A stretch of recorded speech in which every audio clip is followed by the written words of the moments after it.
Saudara, hari ini kita mau belajar bagaimana bersyukur, dan bersyukur. Hidup anak Tuhan. Amin. Karena kalau kita mampu bersyukur, maka Tuhan bilang ini anakku ini sudah naik kelas. Karena rupanya kehidupan anak Tuhan itu katanya seperti naik anak tangga. Ya.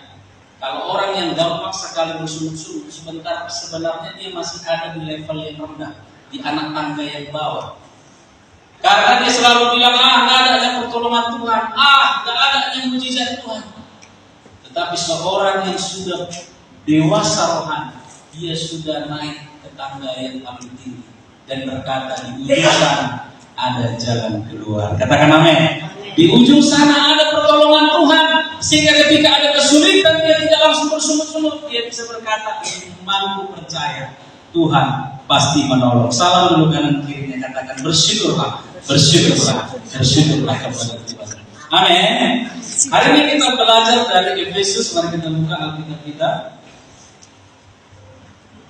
Efesus 5 ayat 20. Yang sudah dapat katakan amin. Ya. Efesus 5 ayat 20.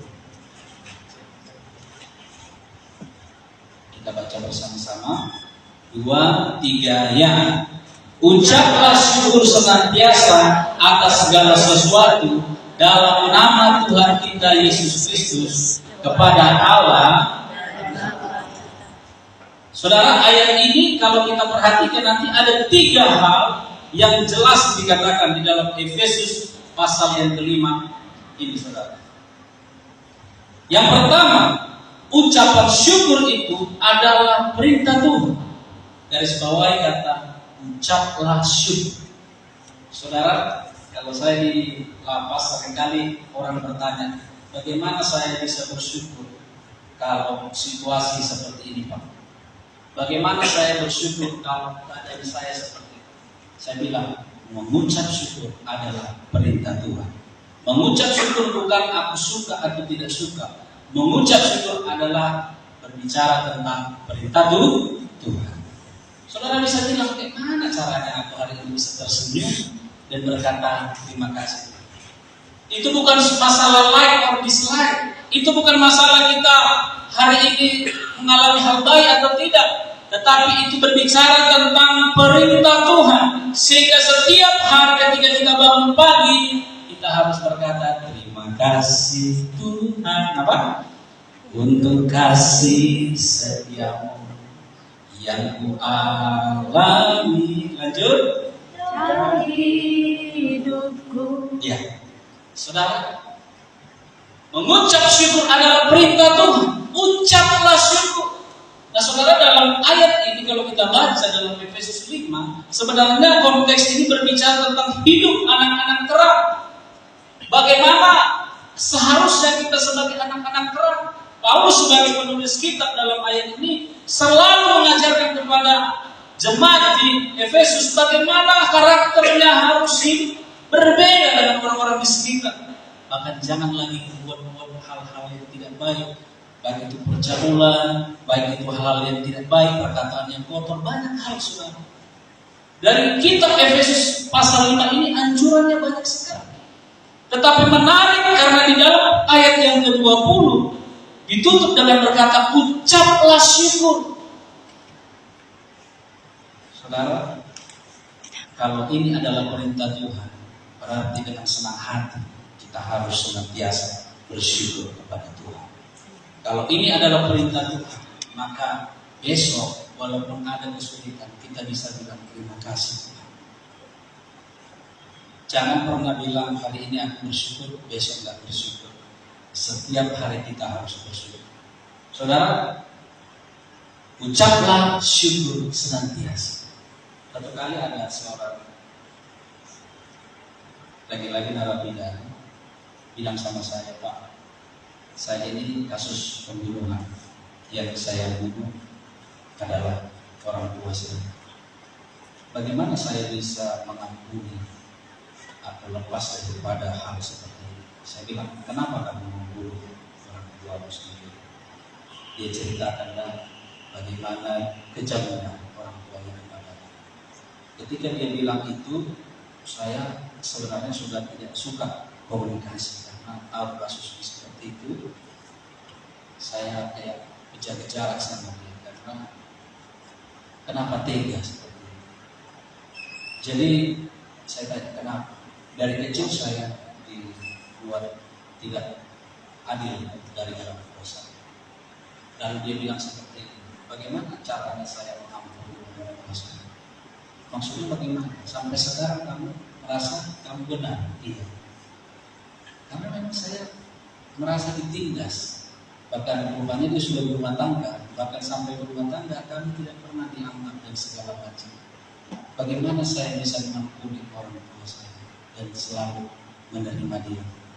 Ini pertanyaan yang saya sulit untuk jawab pada saat itu karena kasusnya itu sangat unik saudara. Sampai sekarang saya ingat, sekarang dia sudah bebas saudara, hukuman 20 tahun.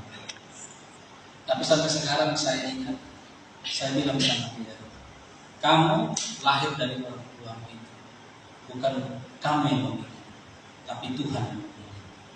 Ada banyak alasan untuk kamu menyalahkan orang tuamu, tetapi ingatlah, Tuhan menginginkan kamu mengasihi Dia.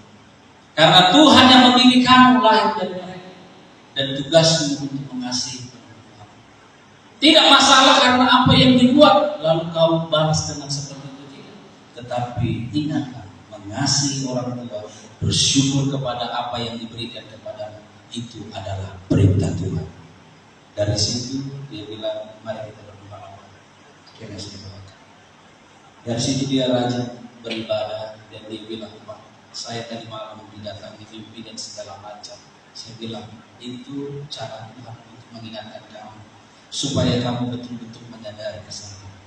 Mulai detik itu saudara, dia tidak lagi merasa bangga. Sebelumnya asal ditanya orang biasa. Dia biasanya kalau kasus seperti ini malu-malu ngomong.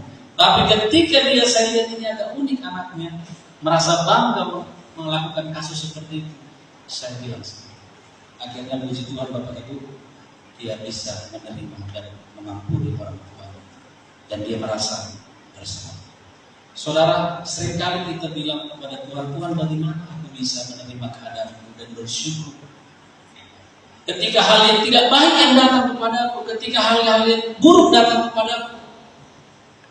Sadarilah saudara, mengucap syukur, menerima keadaan kita itu adalah perintah Tuhan. Bukan masalah kita terima atau tidak, tetapi itu adalah perintah Tuhan. Yang kedua saudara, dari ayat ini, kalau kita baca dalam Efesus 5 tadi saudara, ucaplah syukur senantiasa. Coba garis bawahi kata senantiasa saudara. Senantiasa artinya mengucap syukurlah secara terus-menerus. Itu bukan masalah hari ini bersyukur besok tidak. Berarti yang kedua, mengucap syukur harus dalam setiap waktu. Artinya saudara, tidak ada waktu untuk kita tidak bersyukur kepada Tuhan. Setiap waktu kita bersyukur dan bersyukur. Mengucap syukur senantiasa artinya setiap waktu kita bersyukur kepada Tuhan. Mampu berkata kepada Tuhan, terima kasih Tuhan untuk kebaikan-Mu. Terima kasih Tuhan. Ada lagu sekolah minggu yang cukup baik itu kalau kita ingat, dikatakan pagi hari, siang hari, sore dan malam hari, tak hentinya mengucap syukur atas kebaikan. Ya, karena sekolah dulu nyanyikan itu, atau dulu kita nyanyikan itu, kayaknya asal kita nyanyikan sama. Ternyata dari ayat dan lagu itu menjelaskan bahwa pengucapan syukur itu setiap waktu. Pagi hari, jangan siang, itu beda. Ya, makanya suami-suami pun kaget kadang-kadang. Bagaimana tadi masih senyum dia, ya kan? Kok siang udah berubah? Jangan gitu, ya. Pagi hari, nanti bapak-bapak kalau ibu-ibu ya berubah siangnya, nyanyikan lagu itu. Pagi hari, siang Jangan istri bilang, itu kan tadi pagi, beda sama hari ini. Ya. Setiap waktu bersyukur kepada Tuhan. Bukan masalah, oh tadi kan sudah cukup itu pagi, sudah cukup itu. Nanti sore bolehlah bersyukur seperti ini. Ucaplah syukur senantiasa. Kalau kita memahami ayat ini saudara, maka kita akan senantiasa mengucap syukur. Ya. Saya sebenarnya kalau di lapas itu saudara, saya bisa ingat berapa kali mereka dari orang seberang datang beribadah kepada Tuhan. Kalau saya tidak salah, mereka 5 kali. Dan setiap kali ada yang mau saya panggil, yang saya perlu karena kami juga perlu memanggil warga binaan, pasti jawaban saya lagi. Kadang-kadang saya berpikir kayaknya lebih religius mereka ya. Mereka 5 kali sih. Kadang-kadang kita ya paling mau makan aja berdua kan gitu kan 3 kali. Tapi mereka sangat tetap 5 kali. Ya. Padahal kalau kita belajar dalam ayat Alkitab, sebenarnya kita dianjurkan untuk terus berdoa kepada Tuhan. Kalau kita belajar dari Daud itu kalau dari Mazmur 119, dia dikatakan kalau kita hitung ada 7 kali dalam satu hari dia datang kepada Tuhan. Kalau mereka 5, sebenarnya kalau belajar dari Alkitab 7 kali. Tetapi lebih benar lagi kalau kita menerapkan setiap waktu. Kenapa rupanya? Ya, karena ada istilah orang Pentakosta ya, tetaplah berdoa. Ya, jangan putus-putus karena doa adalah nafas katanya. Nafas itu bayangkan, bisa kan saudara berhenti bernafas? Bisa. Begitulah juga kita mengucap syukur kepada Tuhan senantiasa. Ya. Mengucap syukur senantiasa. Bukan karena hari ini sudah bersyukur, baru besok tidak bersyukur. Ya. Jangan bilang Tuhan, hari ini beda. Jangan ketika lihat masalah langsung lari. Jangan ketika melihat tantangan langsung bilang Tuhan, di mana engkau? Ada satu kalimat orang dunia selalu saya ingat itu, hidup ini belum titik, masih koma. Sebenarnya itu statement yang kalau kita terapkan dalam dunia kerohanian, firman Tuhan pun terapkan itu, karena ada istilah indah pada waktu. Hidup itu belum titik, masih koma. Bahkan ada istilah lain, roda itu berputar pun katanya ya. Jangan engkau merasa selalu di atas. Hidup itu belum titik, masih koma. Ada seorang ilustrasi yang pernah saya baca ketika ada perang katanya di daerah Cina sana. Misionaris Cina ini punya anak. Jadi dalam ilustrasi ini digambarkan bahwa dia adalah seorang Kristen, seorang misionaris Cina di Cina untuk menjangkau orang-orang Chinese. Dia misionaris Kristen, jadi selalu dia dipandang sebelah mata karena minoritas. Dia selalu dikucilkan, kaum Kristen katanya. Oke. Lalu singkat cerita, kebiasaan mereka itu naik kuda. Lalu kudanya hilang, saudara. Ketika dia naik kuda, kudanya hilang. Tetapi ibu ini selalu berprinsip hidup itu belum titik, masih koma. Lalu dia bilang, ya gak apa-apa, saya bersyukur walaupun kuda saya hilang. Ya saya orang Kristen. Ya kuda saya hilang, tapi hidup itu belum titik, masih koma. Rupanya singkat cerita saudara, kuda yang hilang itu lama-kelamaan datang kembali, membawa kawan. Yang tadinya 1 jadi 2. Wah, orang-orang sekitar jadi berubah omongannya. Wah, hebat ya. Gara-gara kuda mau pergi tadi hilang, akhirnya jadi 2. Ternyata luar biasa. Tapi dia bilang, tenang. Memang kudaku hilang lalu datang menjadi 2, tapi hidup itu belum titik, masih koma katanya lagi. Lalu singkat cerita, anaknya jatuh sudah naik kuda. Karena kudanya tambah, anaknya jadi ikut naik kuda. Jatuh, lalu kakinya lumpuh. Wah, lagi datang cibiran-cibiran dan berkata, itulah gara-gara kau Kristen, akhirnya kau mengalami kutukan ini. Jadi dia untuk jadi orang Kristen itu berat sekali di Cina pada saat itu.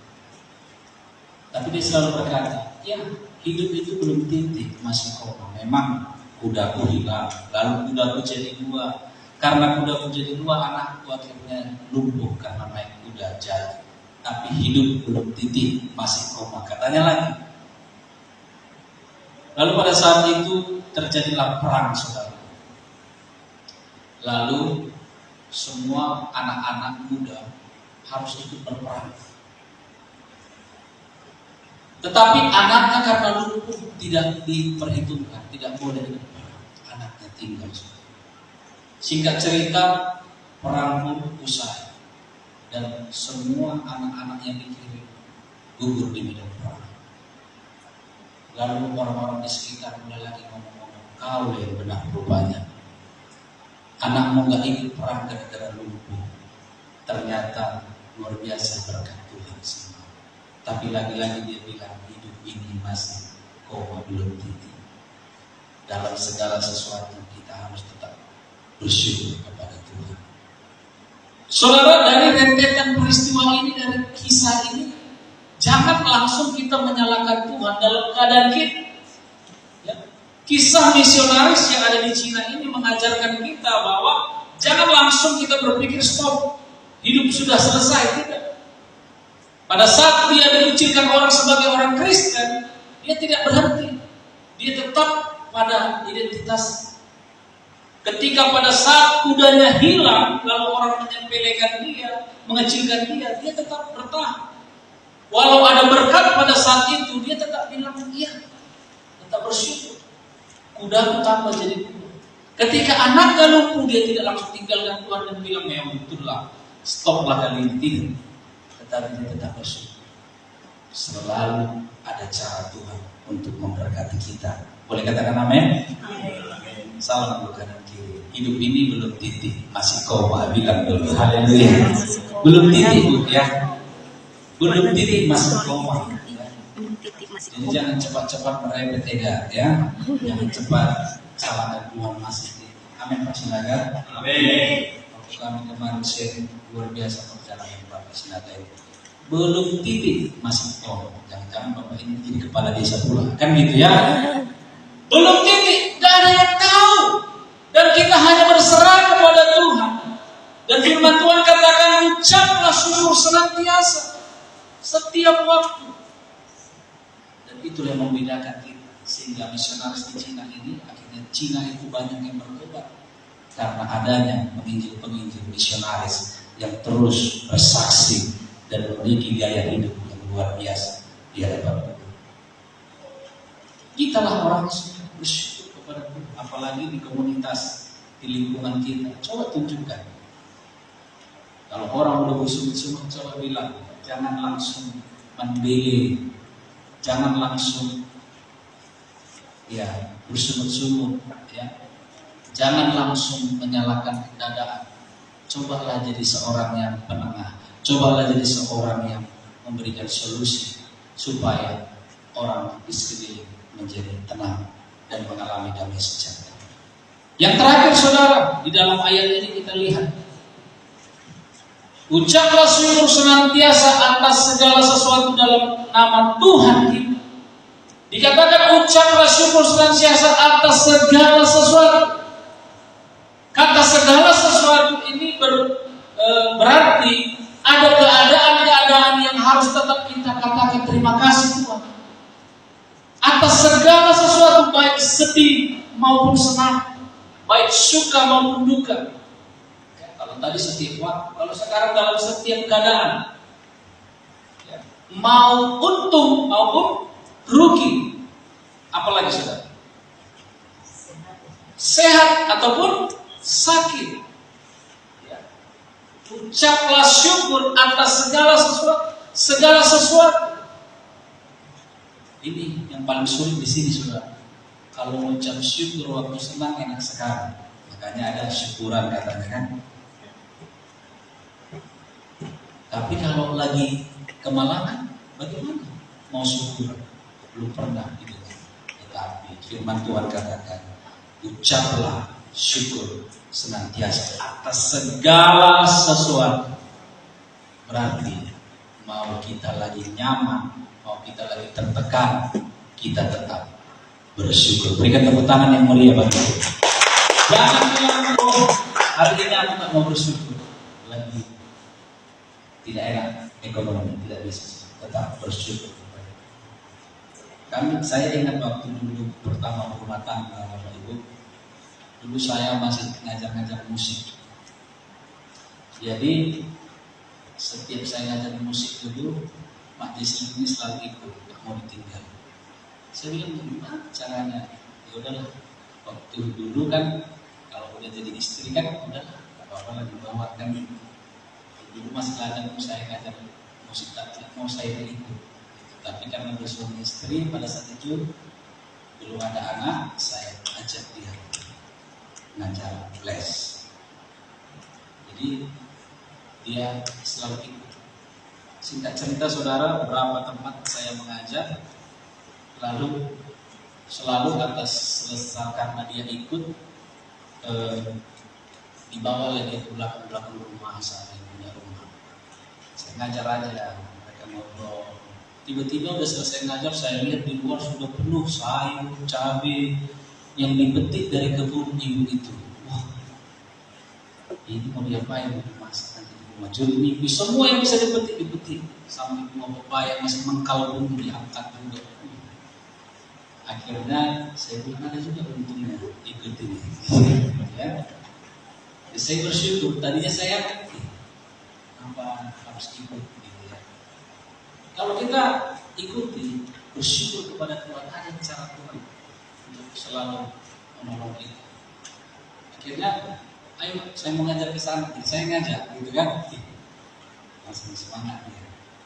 Ada di simpang kongsi ini kemarin murid saya. Itu kan apa? Ada ternak ayam.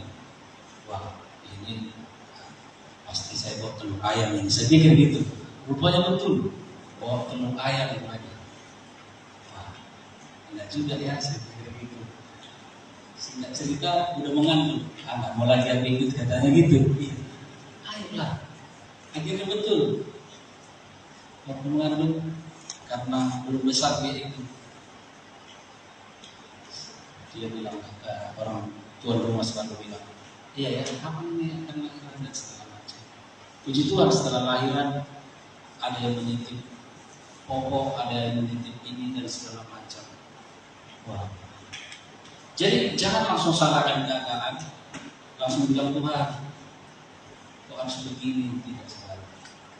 Kalau ada istilah orang mandasor katanya, apa pertama-tama bersyukur kepada Tuhan. Tadinya saya yang merasa ya ikut-ikut istrinya, saya agak berat. Namanya laki-laki gengsi gitu ya, kata gengsi. Tapi jadi saya yang nanya, ayo kita mau ke sana. Jadi pernah ada seorang ibu yang pulang dari Korea kalau nggak salah, dia bawa ini yang untuk calon bibinya nanti. Saudara, ketika kita bersyukur dalam segala keadaan, ya, apalagi ini ada yang baru rumah tangga, ya kan, Bapak Om ya, apa bersyukur. Jangan langsung bilang apa kata orang, nggak usah kita dengarkan kata orang, dengarkan kata firman Tuhan. Amin. Jangan takut melangkah bersama Tuhan. Ucaplah syukur, bersyukur kepada Tuhan. Pada saat itu saya bersyukur punya istri yang nggak malu. Walaupun saya seorang guru les musik, tidak malu. Ya. Tetapi puji Tuhan, Tuhan membuka jalan, dan Tuhan memberkati. Kalau kita pikirkan memang gak gampang saudara bersyukur dalam keadaan sulit, gak gampang. Mungkin hari ini kita lagi memikirkan masalah kita. Mungkin kita hari ini lagi memikirkan pergumulan kita. Bagaimana caranya bersyukur? Berapa kali komisian kita selalu disinggung hal-hal ini. Bagaimana kita tetap survive, bagaimana kita tetap kokoh ketika ada di tengah kesulitan. Hari ini firman Tuhan menyapa kita, dalam segala keadaan, dalam segala sesuatu, bersyukurlah kepada Tuhan, karena Tuhan rindu kita bersyukur. Ada satu kisah dalam Alkitab, seorang 10 dusta. Kalau kita baca, saudara, ada 10 yang sakit. Berapa yang sembuh, saudara? 10 yang sembuh. Tapi berapa yang datang untuk berterima kasih kepada Tuhan? Coba saya buka ayat. Boleh dibuka ayatnya, saudara? Dalam Lukas 17 ayat 11. Kita lihat di bagian ayat 16. Ayat 15 dan 16. Dua ayat ini, saudara. Lukas 17 ayat 15 dan 16. Kita baca bersama-sama Lukas 17 ayat 15 dan 16. 2, 3 ya. Seorang dari mereka ketika melihat bahwa ia telah sembuh, kembali sambil memuliakan Allah dengan suara nyaring, lalu tersungkur di depan kaki Yesus dan mengucap syukur kepadanya. Orang itu adalah seorang Samaria.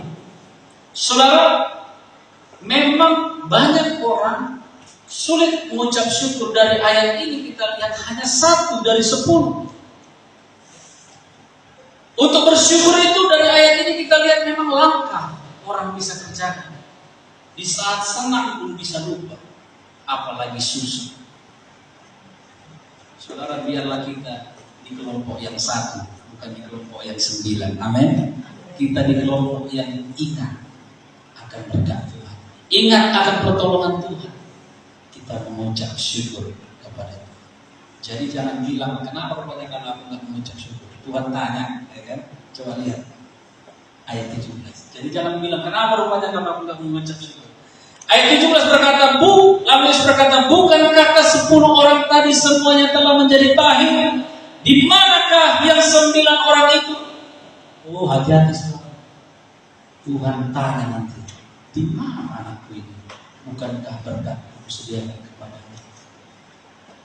Saudara jangan bilang, lalu kenapa kalau aku tak mengucap syukur? Tuhan tanya. Di dalam ayat ini dikatakan Tuhan tanya, Tuhan mau melihat di mana anak yang ini, di mana yang 9 lagi. Sebut diri kita sendiri. Tuhan mungkin berbilang, di mana Pak Jesse? Bukankah berkat Tuhan ada pada? Jangan sampai Tuhan bilang seperti itu. Amin. Jadi hari ini ucaplah syukur, karena pengucapan syukur adalah kerinduan Tuhan bagi kita. Jangan pernah bilang, Tuhan, hari ini aku tidak mau bersyukur. Tetaplah bersyukur kepada Tuhan, karena bersyukur itu adalah sesuatu hal yang paling indah. Bersyukur itu adalah sesuatu hal yang paling membuat kita enjoy menghadapi hidup, saudara. Bersyukur itu membuat kita tenang, tidak membanding-bandingkan diri kita kepada siapapun. Cukup pandang kepada Tuhan dan bilang terima kasih Tuhan. Ada satu pujian yang berkata, yang ketika saya dengar pujian ini, orang selalu sering membuat pujian ini dari segala keadaan. Ya, walaupun dia mengalami penderitaan, pergumulan, tapi lagu ini selalu seringkali dibuat menjadi backsound untuk hal-hal seperti itu. Dikatakan boleh tinggi sedikit, tinggi dikunci E mungkin. Bersyukur buat kasih-Mu menyelamatkan hidupku.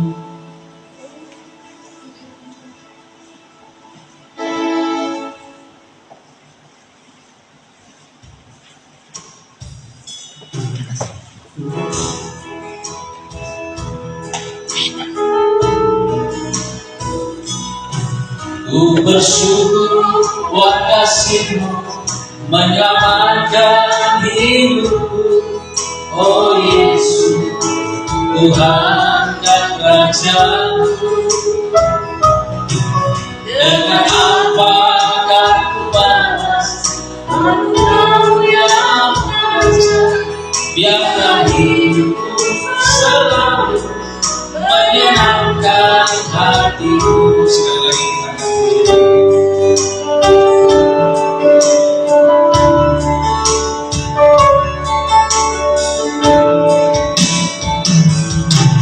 Ku bersyukur buat kasih-Mu menyelamatkan hidupku.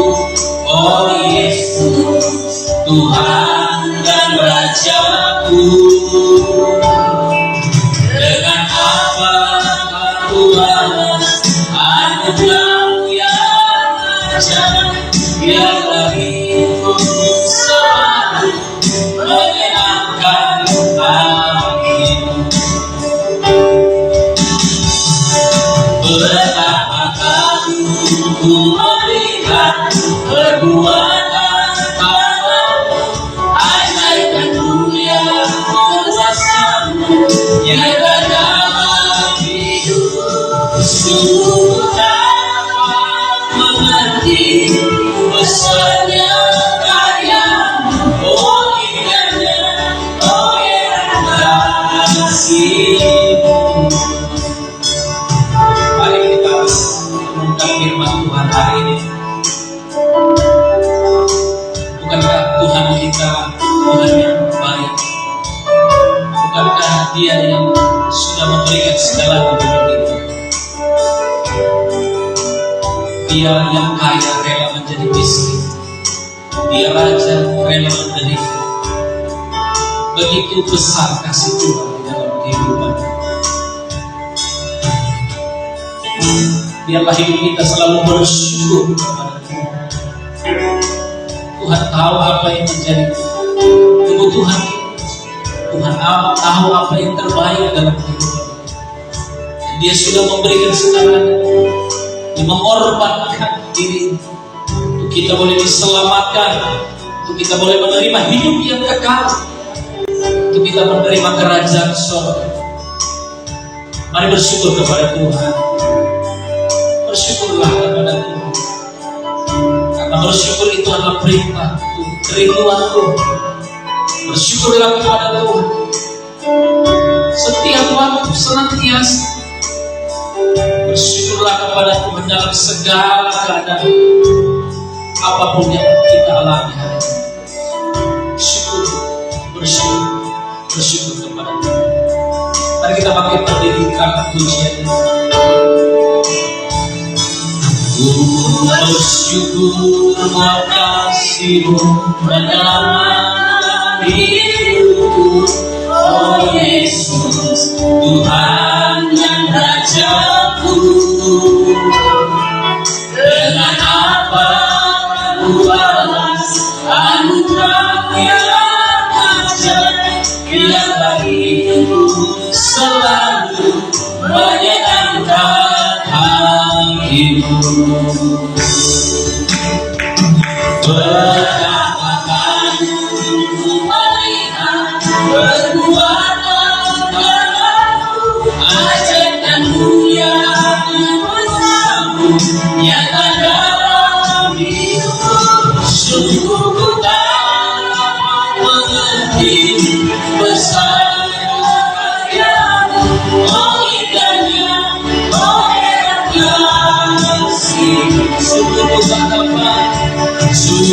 ku tak dapat mengerti besarnya karya-Mu. Oh indahnya, oh yang kasih. Sungguh ku tak dapat mengerti besarnya karya-Mu. Oh indahnya, oh yang kasih. Terima kasih Tuhan buat kebenaran firman. Mengingatkan kami untuk hidup bersyukur dan bersyukur. Mulai hari ini Tuhan kami akan ingat bahwa kami adalah anak-anak Tuhan yang harus bersyukur. Sehingga Tuhan, apapun keadaan kami tetap bisa berjalan dan berkata Tuhan baik. Dan kami menjadi saksi Tuhan dimanapun kami berada. Tanpa kami harus berkata Tuhan bagaimana keadaan kami. Tapi kami percaya Tuhan pasti menyediakan yang terbaik bagi kami. Terima kasih Tuhan. teraikan firman-Mu di dalam kehidupan kami, dan kami siap menjadi pelaku firman. Di dalam nama Tuhan Yesus kami berdoa dan mengucap syukur. Haleluya. Amin. Saya serahkan kembali.